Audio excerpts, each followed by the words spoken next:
құрметті Қасым-Жомарт Кемелұлы. Сіз бүгін мынау Қордай ауылына келгеніңізге абден рахмет сізге. Бүгін мереке күн. Біз сіздің сол күн менен анық шын жүрек менен құттықтаймыз. Дунгане в 1878 году приехали из Китая в Казахстан. В Казахстане казахский народ встретили нас очень хорошо, делились с нами хлебом, солью, и мы этим очень гордимся, что мы вместе жили с казахским народом. Уже 140 лет вместе живем.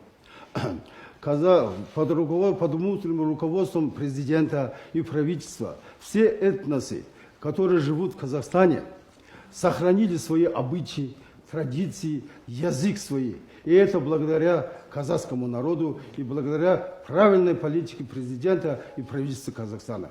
От имени этих этносов и от имени нас, дунганов, мы всем вам говорим большое спасибо за то, что все, каждый сохранили свои традиции.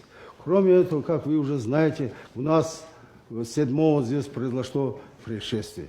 Мы очень сожалеем, что это произошло. Мы заверяем вам, что мы приносим вам именно извинения за то, что это произошло. Так. Дальше нам еще жить здесь, работать здесь на благо нашей родной Казахстан.